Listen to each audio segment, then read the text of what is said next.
स्वागत है आप सभी का अथर्व क्लासेस पर। आज की मध्य प्रदेश महिला पर्यवेक्षक की क्लास में मैथ्स का एक इम्पॉर्टेंट टॉपिक औसत यानी कि एवरेज को पढ़ेंगे। तो आज की क्लास में सभी टाइप के क्वेश्चन लिए गए हैं और स्टार्टिंग बेसिक क्वेश्चन से है। तो आप सभी से एक अनुरोध है कि वीडियो को पूरा जरूर देखिएगा। हर एक क्वेश्चन को काफी डिटेल में समझाया जाएगा और साथ में आप लोग भी वीडियो को रोककर क्वेश्चन को सॉल्व जरूर कीजिए और अगर आपसे आंसर बनता है तो आंसर कमेंट बॉक्स में जरूर बताइए। तो आइए शुरू करते हैं आज की क्लास। इससे पहले अगर आप चैनल पर नए हैं तो चैनल को सब्सक्राइब जरूर करें और अगर आपने इससे पहले की क्लासेस नहीं देखी हैं तो चैनल पर जाकर जरूर देखें। आपको इस वीडियो की पीडीएफ टेलीग्राम ग्रुप के माध्यम से दे दी जाएगी, क्योंकि आपको वीडियो के डिस्क्रिप्शन में टेलीग्राम ग्रुप की लिंक मिल जाएगी। तो आइए शुरू करते हैं आज की क्लास। तो पहला प्रश्न पढ़ने से पहले आप सभी जान लीजिए कि औसत क्या है। तो किन्हीं भी समान राशियों का औसत वह संख्या होती है जो उन राशियों के योगफल को उनकी कुल संख्या से भाग देने पर प्राप्त होता है, तो वह उसका औसत कहलाता है। तो अगर किसी संख्या का औसत निकालना है तो कैसे निकालेंगे? तो औसत का एक फॉर्मूला होता है जो आप याद रखिए, जिसमें है राशियों का योग। तो जो भी राशियां दी गई हैं उनका योग और उन राशियों की कुल संख्या।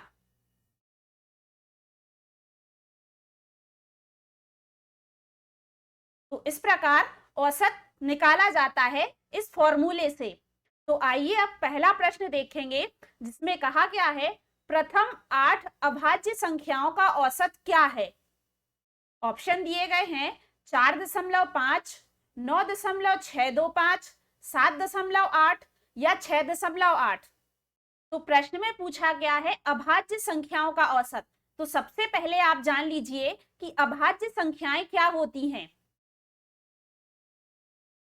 तो ऐसी संख्याएं जिनमें खुद और एक के अलावा किसी और से भाग नहीं जाए, तो ऐसी संख्याएं अभाज्य संख्याएं होती हैं जिसमें स्वयं से और एक से भाग जाता हो और किसी संख्या से भाग नहीं जाता हो। तो प्रश्न में कहा गया है कि 8 अभाज्य संख्याओं का औसत निकालना है।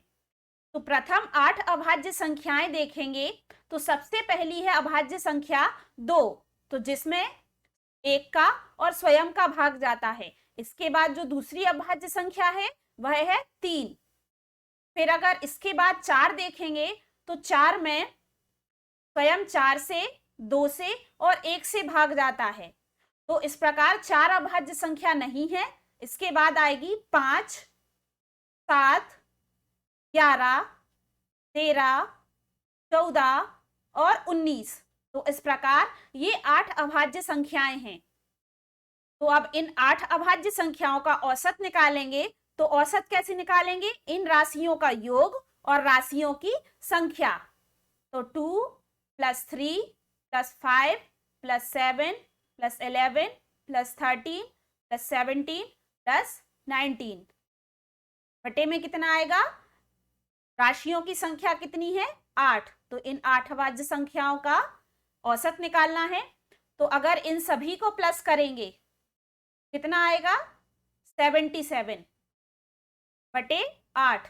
तो इसका भाग देंगे, 77 का 8 में भाग देंगे तो ये आएगा 9.625। यही प्रश्न का राइट आंसर होगा, ऑप्शन नंबर बी। तो आई होप आप लोगों को ये प्रश्न समझ में आया होगा। आइए देखते हैं हम अपना अगला प्रश्न। अगला प्रश्न है प्रथम 88 प्राकृतिक सम संख्याओं का औसत क्या है।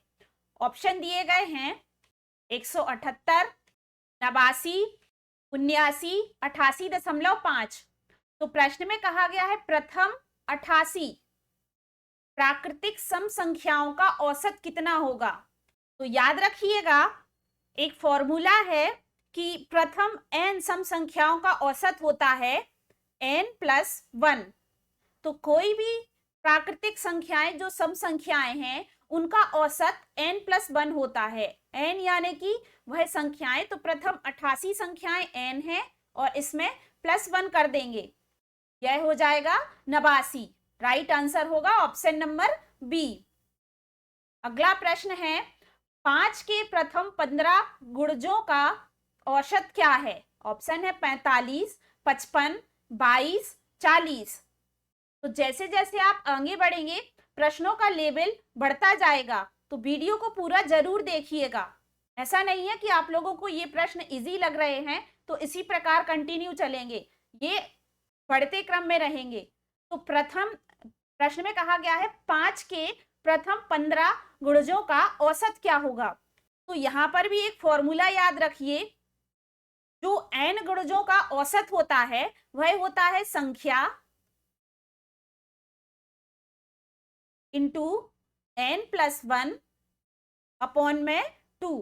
तो यहां से आप आसानी से निकाल सकते हैं, संख्या दी हुई है 5 गुणा गुणजों की संख्या है 15 +1 अपॉन में 2।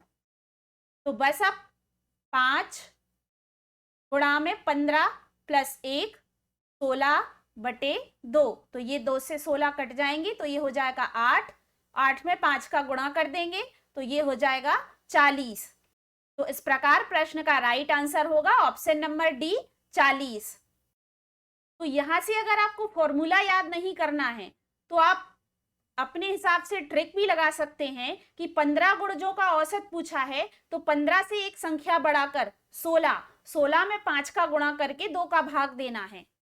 लेकिन अगर आप फॉर्मूला बेसिक से सीखेंगे तो आपको प्रश्नों को सॉल्व करने में आसानी होगी। तो आइए देखेंगे अब अपना अगला क्वेश्चन। अगला प्रश्न दिया गया है 25 छात्रों की औसत आयु 17 वर्ष है। यदि इसमें अध्यापक की आयु भी शामिल कर ली जाए तो औसत में 1 वर्ष की वृद्धि हो जाती है। अध्यापक की आयु क्या है? ऑप्शन दिए गए हैं 35 वर्ष, 43 वर्ष, 48 वर्ष या 53 वर्ष। अगर आप लोगों को इस प्रश्न का आंसर आ रहा है तो कमेंट बॉक्स में जरूर दीजिएगा। तो इस प्रकार के प्रश्नों को सॉल्व करने के लिए एक आसान ट्रिक बताती हूं मैं। 25 छात्रों की औसत आयु 17 वर्ष है। कहा गया है 25 छात्र हैं और उनकी औसत आयु कितनी है? 17 वर्ष है। तो इनकी कुल आयु कितनी होगी? 25 × 17। तो 25 × 17 करेंगे तो ये कितनी हो जाएगी? 425। अब कहा गया है कि यदि इनमें अध्यापक की आयु भी शामिल की जाए तो जो छात्र हैं और अध्यापक की आयु शामिल कर दी जाएगी तो कितनी हो जाएगी? यह 26 हो जाएगी। तो कहा गया है कि औसत आयु में भी 1 वर्ष की वृद्धि हो जाती है। तो 17 अगर छात्रों की है और अध्यापक की 1 वर्ष की वृद्धि होती है तो यह कितनी हो जाएगी? 18 हो जाएगी। तो बस अब 26 में 18 का गुणा करेंगे तो कितना हो जाएगा? 468 हो जाएगा। तो बस आपको करना क्या है कि 468 में से 425 को माइनस कर देना है। 468 माइनस 425, तो इसको माइनस करेंगे तो आएगा 43। तो यही अध्यापक की आयु है 43 वर्ष। प्रश्न का राइट आंसर होगा ऑप्शन नंबर बी। एक बार फिर से समझ लीजिए, 25 छात्रों की औसत जो आयु है वह 17 दी है। तो 25 × 17 तो इनकी जो कुल आयु कितनी आ जाएगी? 425। इसके बाद यदि अध्यापक की आयु शामिल की जाए तो अध्यापक इसमें आएगा, तो 25 छात्र थे उसमें अध्यापक शामिल होगा तो 26 हो जाएंगे और उनकी औसत आयु में 1 वर्ष की वृद्धि होगी तो 17 और 1 18 हो जाएंगे। तो इस प्रकार 26 × 18 तो ये हो जाएगा 468। 468 में से 425 को माइनस कर देंगे तो आ जाएगा 43 वर्ष। तो इस प्रकार 43 वर्ष अध्यापक की आयु है। अगला प्रश्न दिया गया है 30 विद्यार्थियों की एक कक्षा की औसत आयु 15.2 वर्ष है। यदि कक्षा में 15 लड़के और आ जाते हैं तो पूरी कक्षा का औसत आधा वर्ष घट जाता है। नए आने वाले लड़कों की औसत क्या है? तो प्रश्न में कहा गया है कि 30 विद्यार्थियों की एक कक्षा में औसत आयु कितनी है? 15.2 है। तो इनकी कुल आयु, सबसे पहले तो इनकी कुल आयु निकाल लेंगे। तो 15.2 में 30 का गुणा करेंगे तो ये हो जाएगा 456। अब आगे कहा गया है कि यदि कक्षा में 15 लड़के और आ जाते हैं तो पूरी कक्षा का जो औसत है वह क्या हो जाता है, आधा वर्ष घट जाता है। तो अब 30 में अगर 15 प्लस करेंगे, जो 15 लड़के और आ गए हैं इनको प्लस करेंगे तो कितना हो जाएगा, 45 हो जाएगा। और कहा गया है कि औसत आयु है वह क्या हो जाती है, आधा वर्ष घट जाती है। यानी कि 15.2 में से आधा 0.5 को माइनस कर देंगे। तो जब इसको माइनस करेंगे तो ये हो जाएगी 14.7। तो अब जो 15 लड़के और आ गए हैं, 45 हो गए हैं, और उनकी औसत कितनी है, 14.7। तो इनकी कुल आयु कितनी हो जाएगी, 45 में 14.7 का गुणा कर देंगे तो इनकी कुल आयु निकल आएगी, जो कि गुणा करेंगे तो कितनी होगी, 661.5। तो बस अब 661.5 में से 456 को माइनस करना है। 661.5 माइनस 456, क्योंकि प्रश्न में कहा गया है कि जो नए आने वाले लड़के हैं उनकी औसत आयु निकालना है। तो उनकी औसत आयु निकालने के लिए जो 30 लड़के थे और 45 लड़के जो कि 15 आने वाले थे, उनमें से उनको माइनस कर देंगे उनकी आयु को। तो इनको माइनस करेंगे तो आ जाएगा 205.5, जो कि कितने लड़कों की है, 15 लड़कों की। तो इसमें से इसका भाग दे देंगे, तो यहां से इसको काट देंगे तो ये हो जाएगा 1 बार दशमलव लगाएंगे और 7, तो ये आ जाएगा 13.7। तो जो नए 15 लड़के हैं उनकी औसत आयु कितनी आई, 13.5। तो इस प्रकार प्रश्न का राइट आंसर होगा ऑप्शन नंबर डी। एक बार फिर से प्रश्न को समझा देती हूं। 30 विद्यार्थियों की एक कक्षा की औसत आयु 15.5 है। तो सबसे पहले उनकी कुल आयु निकाल लीजिए आप। 30 विद्यार्थी हैं और उनकी औसत आयु 15.5 है। तो उनकी जब हम कुल आयु निकालेंगे तो 456 होगी। अब इसके बाद प्रश्न में कहा गया है कि यदि कक्षा में 15 लड़के और आ जाते हैं तो 15 लड़कों को ऐड करेंगे 30 में तो होगा 45। तो ये अब नई जो संख्या है वह कक्षा में कितनी हो गई, 45। तो आगे प्रश्न में कहा है कि पूरी कक्षा का जो औसत है वह क्या हो जाता है, आधा वर्ष घट जाता है। तो पहले औसत था 15.2, आधा वर्ष घटाएंगे 0.5, माइनस करेंगे तो हो जाएगा 14.7, जो कि पूरी कक्षा का औसत है 15 लड़के ऐड होने पर। तो 45 में 14.7 का गुणा करेंगे तो ये होगा 661.5। अब 661.5 में से 456 को माइनस कर देंगे तो हमारा आ जाएगा 205.5। तो जो नए 15 लड़के हैं में से इसका भाग दे देंगे, तो भाग देंगे तो क्या आएगा, 13.7। तो यही प्रश्न का राइट आंसर है ऑप्शन नंबर डी।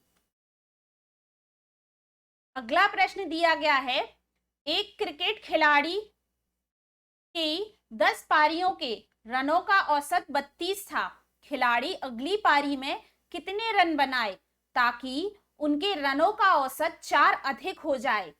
तो ऑप्शन दिए गए हैं 76, 40, 4 या 2। तो सबसे पहले प्रश्न में कहा गया है एक क्रिकेट खिलाड़ी की 10 पारियां हैं, 10 पारियां हैं और औसत रन कितना है, 32 है। तो रनों का योग कितना होगा, 10 का 32 में गुणा कर देंगे तो हो जाएगा 320। इसके बाद कहा है कि अगली पारी में, यानी कि कौन सी अगली पारी, 11वीं पारी में। अभी बात हो रही थी 10वीं पारी की, यानी कि 10 पारियों में औसत था। अब है 11वीं पारी, यानी कि अगली पारी, यानी कि 11वीं पारी। तो 11वीं पारी में कितने रन, तो हम ले लेंगे कि 11वीं पारी में कितने रन होंगे, x रन। मान लेंगे कि x रन होंगे ताकि क्या होगा, रनों का जो औसत है वह कितना हो जाएगा, 4 अधिक हो जाएगा। इसका मतलब अभी 32 था तो 32 प्लस कितना हो जाएगा, 4 अधिक हो जाएगा, जो कि हो जाएगा 36। ये हो गया 36 में कुल रनों की संख्या कितनी है, 320। और अगली पारी में कितने और रन, तो उसको हमने क्या ले लिया, x। तो ये हम अगली पारी के लिए सॉल्व कर रहे हैं, और अगली पारी को मिलाकर कितने हो जाएंगे, 11। और 4 अधिक रनों का औसत होगा, तो जो कि कितना हो गया, 36। तो बस अब इसको सॉल्व करना है, तो इसको सॉल्व करेंगे। 320 प्लस x बराबर 36, ये यहां गुणा में पहुंच जाएंगे तो 11 हो जाएगा। 11 का गुणा 36 में करेंगे तो हो जाएगा 396। तो बस अब 320 को इसमें से माइनस कर देंगे तो x का मान निकल आएगा। माइनस करेंगे तो ये आएगा 6, यहाँ है 20, ये आएगा 7, तो 76। अगली पारी में 76 रन होंगे। तो प्रश्न का राइट आंसर क्या होगा, ऑप्शन नंबर ए। एक बार फिर से आप समझ लीजिए, एक क्रिकेट खिलाड़ी की 10 पारियों का औसत कितना है, 32 है, तो कुल रन कितने होंगे, 320 होंगे। 11वीं पारी में कितने रन, तो उसको हमने क्या ले लिया, x ले लिया। तो 11वीं पारी में कितने रन हो कि औसत कितना हो जाए, 4 अधिक हो जाए। तो 32 से 4 अधिक कितना हो जाएगा, 36 हो गया। तो अब जो कुल रन थे वह कितने थे, 320, और अगली पारी के रन इसी में जोड़ देंगे। अगली पारी के जब रन जोड़ेंगे तभी तो अगली पारी का ऐड होगा इसमें। तो अगली पारी यानी कि 11वीं पारी, और कुल रनों का जो औसत है प्लस होके वह कितना है, 36 है। तो बस अब इसको सॉल्व कर लेंगे और यहां से x की वैल्यू निकाल लेंगे, जो कि कितनी आई, 76। तो कितने होंगे, 76 रन। अगला प्रश्न है, ए बी सी का औसत भार 45 किलोग्राम है। यदि ए तथा बी का औसत भार 40 किलोग्राम है तथा बी और सी का औसत भार 43 किलोग्राम है, तो बी का भार क्या होगा। ऑप्शन दिए गए हैं 17 किलोग्राम, 26 किलोग्राम, 20 किलोग्राम या 31 किलोग्राम। तो सबसे पहले ए प्लस बी प्लस सी का औसत भार कितना दिया गया है, 45 दिया गया है। तो इनका सबसे पहले कुल भार निकाल लेंगे। तो इसमें क्या करेंगे, 1 2 3, तीनों का क्या कर देंगे, गुणा कर देंगे, जो कि आ जाएगा 135। आगे प्रश्न में कहा गया है कि ए और बी का जो औसत भार है वह कितना है, 40 है। तो इनका कुल भार कितना होगा, 40 गुणा 2, 80। ए प्लस बी का औसत भार कितना होगा, 80 होगा। इसके बाद कहा गया है बी और सी का औसत भार 43 है। तो इनका गुणा करेंगे तो कितना होगा, 83। तो इस प्रकार ए बी सी का औसत भार 135 है। ए प्लस बी का औसत कुल भार 135 है ए बी सी का, और ए और बी का जो कुल भार है वह 80 है। बी और सी का कुल भार है वह कितना है, 86 है। तो प्रश्न में आगे पूछा गया है कि बी का भार क्या होगा। तो बी का भार निकालने के लिए सबसे पहले ए प्लस बी और बी प्लस सी का जो कुल भार है उनको क्या कर देंगे, जोड़ देंगे।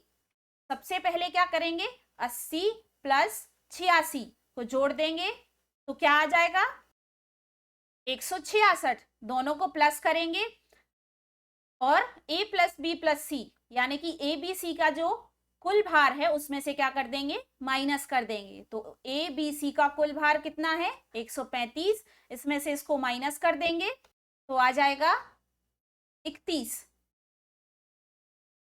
यही हमारा राइट आंसर होगा, जो कि बी का कुल भार है 31 किलोग्राम। प्रश्न का राइट आंसर होगा ऑप्शन नंबर डी। आप लोग भी साथ में सॉल्व जरूर कीजिए प्रश्नों को, और अगर आप लोगों से आंसर आ रहा है तो कमेंट बॉक्स में जरूर दीजिएगा। आइए देखेंगे हम अपना अगला प्रश्न। यदि 3 3 8 6 7 तथा x का औसत 6 है तो x का क्या मान है। ऑप्शन है 8 7 9 11। तो सबसे पहले तो इनका कुल मान निकालेंगे, वो कि कैसे, तो सभी को जोड़ेंगे, 3 plus 3 plus 8 plus 6 plus 7 plus x बटे में कुल कितनी संख्याएं हैं? 1 2 3 4 5 6 बटे में आएगा 6 और बराबर में कितना है? 6 जो कि औसत है। तो बस यहां पर अब सबको प्लस कर लेंगे। 3 3 8 6 7 इन सभी को प्लस करेंगे तो ये आ जाएगा 27 प्लस x। 6 का यहाँ 6 में गुणा हो जाएगा तो हो जाएगा 36। अब 27 को इस तरफ ले जाएंगे कि माइनस में हो जाएगा 36 के, तो x की वैल्यू आ जाएगी 36 में से 27 को माइनस करेंगे तो आएगा 9। यही x का मान होगा। राइट आंसर होगा ऑप्शन नंबर सी। अगला प्रश्न दिया गया है, एक कक्षा में 30 छात्र हैं, इनमें से 10 छात्रों की औसत आयु 12.5 वर्ष है तथा शेष 20 छात्रों की औसत आयु 13.1 वर्ष है। पूरी कक्षा के छात्रों की औसत आयु कितनी है? ऑप्शन दिए गए हैं 11.3 वर्ष, 13.7 वर्ष, 12.9 वर्ष या 9.4 वर्ष। तो एक कक्षा में 30 छात्र हैं और 10 छात्रों की औसत आयु कितनी है? 12.5। तो इन कुल आयु कितनी होगी? 10 में 12.5 का गुणा कर देंगे तो आ जाएगा 125। 20 छात्रों की औसत आयु कितनी है? 13.5। 20 में 13.5 नहीं, सॉरी 1 पर है 1, 13.1। 13.1 में 20 का गुणा कर देंगे तो आ जाएगा 262। फिर प्रश्न में कहा गया है पूरी कक्षा के छात्रों की औसत आयु कितनी होगी? जो कि पहले 10 थी और 20 थी, तो टोटल कितने हैं? 30 हैं। 30 छात्रों की औसत आयु निकालना है तो सबसे पहले क्या करेंगे, इनकी जो कुल आयु है इनको क्या कर देंगे? प्लस कर देंगे। तो 262 प्लस 125 जो कि आ जाएगी 387, 387। तो अब इनकी कुल औसत आयु निकालने के लिए, यह तो इनकी कुल आयु है, इनकी कुल औसत आयु 30 छात्रों की, तो इसमें 30 का भाग दे देंगे। तो बस अब इसमें 30 का भाग दे देंगे। ये 1 बार 2 बार 9, तो ये आ जाएगी 12.9 वर्ष जो कि 30 छात्रों की कुल औसत आयु है, 12.9 वर्ष। राइट आंसर क्या होगा? Option number C. एक बार फिर से समझ लीजिए, प्रश्न में कहा गया है कक्षा में कुल 30 छात्र हैं। उन्होंने कहा है कि जो 10 छात्र हैं उनकी औसत आयु 12.5 है, तो उनकी कुल आयु कितनी होगी? 125। जो 20 छात्र हैं उनकी कुल औसत आयु कितनी है? 13.1, तो उनकी कुल आयु होगी 262। फिर कहा गया है कि पूरे कक्षा की औसत आयु कितनी है? तो पूरे कक्षा में है 30 छात्र। 30 छात्र में सबसे पहले 10 और 20 छात्र जिनकी कुल आयु कितनी है? 262 और 125, इनको प्लस कर लेंगे तो 387 आ जाएगा। 387 में 30 जो छात्र हैं उनका भाग दे देंगे तो हमारी 30 छात्रों की औसत आयु निकल आएगी 12.9। तो यही प्रश्न का राइट आंसर होगा जो कि है ऑप्शन नंबर सी। अगला प्रश्न है, यदि 7 क्रमिक संख्याओं का औसत 20 है तो उन संख्याओं में सबसे बड़ी संख्या क्या है? ऑप्शन है 24, 23, 22 या 20। तो सबसे पहले तो 7 क्रमिक संख्याएं लिख लेंगे। तो 7 क्रमिक संख्याएं कौन कौन सी होंगी? सबसे पहले हम पहली क्रमिक संख्या ले लेंगे n। तो दूसरी कौन सी होगी? n+1। तीसरी कौन सी होगी? n+2। इसी प्रकार यह क्रम चलता रहेगा। n+3 को ब्रैकेट में लिख लेंगे, plus n+4 plus n+5 plus n+6। तो इस प्रकार ये 7 क्रमिक संख्याएं होंगी जिनका औसत कितना है? 20 है। तो सीधा हिसाब है कि 7 कितने हैं? 7 n है और टोटल इनको प्लस कर लेंगे तो 6, 5, 4, 3, 2, 1 को टोटल प्लस करेंगे तो ये हो जाएगा 21, जो कि कुल संख्याएं कितनी है? 7 हैं और जिनका औसत कितना है? 20 है। तो बस अब इसको सॉल्व कर लेंगे तो 7 यहां से बाहर ले लेंगे तो ये हो जाएगा n+3/7। 7 से 7 कैंसिल हो जाएगा, बराबर में है 20। तो ये आ जाएगा n+3 बराबर 20। तो ये 3 प्लस का है, उस तरफ जाएगा तो माइनस का हो जाएगा, तो ये आ जाएगा n बराबर 17। तो यहां से हमारा n का मान निकला जो कि कितना आया, 17। तो अब प्रश्न में कहा गया है कि सबसे बड़ी संख्या क्या होगी। तो सबसे बड़ी संख्या क्या है, n+6 है। तो n की वैल्यू आई 17। 17 में 6 को जोड़ देंगे तो आ जाएगा 23। यही है सबसे बड़ी संख्या, जो कि राइट आंसर क्या है, option number B. I hope आप लोगों को समझ में आया होगा प्रश्न। अगर नहीं आया है तो मैं एक बार फिर से रिपीट कर देती हूँ। प्रश्न में कहा गया है कि 7 क्रमिक संख्याओं का औसत 20 दिया गया है, तो सबसे पहले बस 7 क्रमिक संख्याएं लिख लेंगे। में सबसे पहली हमने n मान ली, दूसरी होगी n+1, तीसरी होगी n+2, n+3, n+4, n+5 और n+6। तो ये 7 क्रमिक संख्याएं हैं जिनका औसत कितना है, 20 है। तो बस अब इनको प्लस कर लेंगे और जितनी टोटल संख्याएं हैं यानी कि 7 हैं तो उससे भाग दे देंगे। तो इनको प्लस करेंगे तो टोटल n कितने हैं, 7 हैं। और जो संख्याओं के साथ 1 2 3 4 5 6 इनको जोड़ देंगे तो आ जाएगा 21। तो बस अब इसको सॉल्व कर लेंगे, यहां से n की वैल्यू निकल आएगी और जो सबसे बड़ी संख्या है n+6 तो उसमें इसको प्लस कर देंगे। तो यही प्रश्न का सही आंसर निकल आएगा यहां से। आइए देखेंगे हम अपना अगला प्रश्न। कहा गया है 14 छात्रों और उनकी एक शिक्षिका की औसत आयु 15 वर्ष है। यदि शिक्षिका की आयु हटा दी जाए तो औसत आयु 1 वर्ष की कमी हो जाती है। तो शिक्षिका की आयु क्या होगी। ऑप्शन दिए गए हैं 35 वर्ष, 32 वर्ष, 30 वर्ष या 29 वर्ष। तो प्रश्न में कहा गया 14 छात्र और उनकी एक शिक्षिका है जिनकी औसत आयु कितनी है, 15 वर्ष है। तो इस प्रकार अगर 14 छात्र हैं और एक शिक्षिका है इनकी औसत आयु कितनी है, 15 है, तो ये भी क्या हो जाएगा, 15 हो जाएगा। 15 छात्र और एक शिक्षिका, तो इसमें क्या कर देंगे, 15 का ही गुणा करेंगे जो कि कितना होता है, 225 होता है। अब कहा गया है कि यदि शिक्षिका की आयु क्या कर दी जाए, घटा दी जाए, तो औसत क्या हो जाता है, 1 कम हो जाता है। तो अगर शिक्षिका की आयु हटा दी जाए तो कितना हो जाएगा, 14, और औसत भी कितना हो जाएगा, 14। तो 14 में 14 का गुणा करेंगे तो कितना हो जाएगा, 196। तो बस अब क्या करना है, 225 में से 196 को माइनस करना है। यहां से शिक्षिका की आयु निकल आएगी, तो माइनस करेंगे तो यह आएगा 29।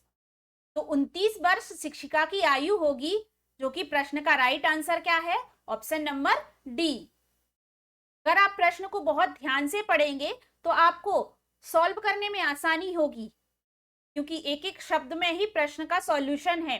देखो प्रश्न में कहा गया है कि 14 छात्र हैं और उनकी एक शिक्षिका है, प्लस 1 कर दिया तो टोटल कितनी हो गए, 15 हो गए। और 15 ही क्या है, उसका औसत है। तो 15 में 15 का गुणा कर दिया तो कुल उनकी आयु कितनी निकल आई, 225 निकल आई। अब उसमें से क्या कर दिया, शिक्षिका की आयु हटा दी। शिक्षिका की आयु हटा दी तो कितना आ गया, 14 आ गया। तो उन्होंने कहा है कि औसत भी घट गया 1 वर्ष, तो औसत भी 1 वर्ष घटा दिया। तो अब दोनों का क्या कर दिया, गुणा कर दिया। तो इनकी भी टोटल आयु कितनी निकल आई, 196। बस इन दोनों को माइनस कर दिया तो शिक्षिका की आयु 29 वर्ष आ गई। तो यही प्रश्न का राइट आंसर है। अब अगला प्रश्न देखेंगे। कहा गया है 30 परिणामों का औसत 15 है तथा अन्य 10 परिणामों का औसत 40 है। सभी परिणामों का औसत क्या है, ऑप्शन है 24, 22.25, 25 या 21.25। सबसे पहले कहा गया है 30 परिणाम है और उनका औसत कितना है, 15 है, और अन्य 10 परिणाम है, अन्य 10 का कितना है, 40 है। सभी परिणामों का औसत कितना होगा। तो सबसे पहले 30 में 15 का गुणा कर लेंगे तो कितना आ जाएगा, 450 आ जाएगा। 15 × 45, 450 आ जाएगा। यहाँ पर 40 से 10 का गुणा कर लेंगे तो ये आ जाएगा 400। तो अब इन दोनों का कुल परिणाम, इन दोनों के कुल परिणाम निकल आए। तो अब इन सभी के औसत निकालना है 30 और 10 के, जो कि प्लस होके कितने हो जाएंगे 40, और इन दोनों को भी प्लस कर देंगे 450 और 400 को, तो ये हो जाएंगे 850। और हमारे कुल परिणाम कितने हैं 40 हैं। तो बस इसमें से भाग दे देंगे इसको, ये 0 से 0 कैंसिल हो जाएगा। ये यहाँ पर 2 बार लिख लेंगे, फिर एक बार 0.25, तो ये आ जाएगा 21.25। प्रश्न का राइट आंसर होगा ऑप्शन नंबर डी, 21.25। सबसे पहले प्रश्न में कहा गया है 30 परिणामों का औसत 15 है, जो कि कुल औसत कितना, कुल इनका परिणाम कितने हो जाएंगे 450। फिर कहा गया है कि 10 परिणामों का औसत कितना है 40, तो इनका गुणा कर लेंगे तो क्या हो जाएगा 400 हो जाए। अब कहा गया है कि सभी औसतों का, सभी परिणामों का औसत निकालना है, तो सभी परिणाम कितने हो जाएंगे 40। तो सबसे पहले इनको प्लस कर लेंगे 450 और 400 को, तो हो जाएगा 850, और 40 से भाग दे देंगे तो हमारा सभी परिणामों का औसत निकल आएगा, जो कि है 21.25। अगला प्रश्न है 6 संख्याओं का औसत 30 है। यदि प्रथम 4 संख्याओं का औसत 25 है तो अंतिम 3 संख्याओं का औसत 35 हो, तो चौथी संख्या क्या होगी। ऑप्शन दिए गए हैं 25, 30, 35 या 40। सबसे पहले कहा गया है कि 6 संख्याएं हैं, उनका औसत कितना है 30 है, गुणा कर देंगे तो सबसे पहले संख्याएं निकाल लेंगे, तो यह आ जाएगा 180। फिर प्रथम 4 संख्याओं का औसत कितना है 25 है, तो प्रथम 4 संख्याएं हैं उनका 25 है, तो 25 में 4 का गुणा कर देंगे तो ये आ जाएगा 100। अब पूछा गया है कि अंतिम 3 संख्याओं का औसत, अंतिम 3 संख्याओं का औसत 35 है, तो इनका भी गुणा कर लेंगे, ये आ जाएगा 105। तो प्रश्न में कहा गया चौथी संख्या क्या होगी। तो चौथी संख्या निकालने के लिए जो 4 और 3, जो प्रथम 4 संख्याएं का जो औसत या उनकी संख्याएं कितनी है 100, और अंतिम 3 संख्याएं, तो सबसे पहले तो इनको जोड़ लेंगे 100 और 105 को, जो कि आ जाएगा 205। और टोटल 6 संख्याएं कितनी है 180 है, तो बस इसमें से क्या कर देंगे 180 को माइनस कर देंगे, 205 में से 180 को माइनस करेंगे तो ये आ जाएगा 5 और 2 25। तो इस प्रकार प्रश्न का राइट आंसर क्या होगा ऑप्शन नंबर ए 25। जो चौथी संख्या होगी वह क्या होगी 25। एक बार फिर से समझ लीजिए, 6 संख्याओं का औसत 30 दिया है, तो संख्याएं टोटल कितनी होंगी 180। 4 संख्याओं का जो प्रथम 4 संख्याएं हैं, यहां पर आप लिख लीजिए प्रथम 4 संख्याएं कितनी है 25 है, औसत इनका 25 है, तो कुल संख्याएं 100 होंगी। जो अंतिम है, अंतिम 3 संख्याएं हैं उनका औसत कितना है 35 है, तो इनका भी गुणा कर लेंगे तो ये आ जाएगा 105। अब क्या करेंगे, जो प्रथम 4 संख्याएं और अंतिम 3 संख्याएं हैं इनको क्या कर लेंगे जोड़ लेंगे, क्योंकि हमें प्रश्न में पूछा गया है चौथी संख्या क्या होगी, तो इनको जोड़ेंगे तो आ जाएगा 205। और जो हमारी 6 संख्याएं हैं 180, उनको इसमें से क्या कर देंगे माइनस कर देंगे, तो चौथी संख्या जो निकलेगी वह आएगी 25। राइट आंसर यही होगा ऑप्शन नंबर ए 25। तो आज की क्लास यहीं पर समाप्त करते हैं। आशा करते हैं आज की क्लास आपको पसंद आई होगी। अगर वीडियो पसंद आई है तो लाइक जरूर करें और कमेंट करके जरूर बताएं कि आज की क्लास कैसी लगी है। आप लोगों के कमेंट से ही मोटिवेशन मिलता है नेक्स्ट वीडियो बनाने का, तो कमेंट प्लीज जरूर करें। और अगर आपने इससे पहले की क्लासेस नहीं देखी हैं तो चैनल पर जाकर जरूर देखें। आपको मध्य प्रदेश महिला पर्यवेक्षक नाम से प्लेलिस्ट मिल जाएगी, जिसमें आपको सभी सब्जेक्ट्स की थ्योरी और एमसीक्यूज की क्लासेस मिल जाएंगी। तो बस आपको वीडियो को देखते रहना है और हमारे साथ जुड़े रहना है। जल्दी हम अपनी अगली क्लास के साथ मिलते हैं। धन्यवाद।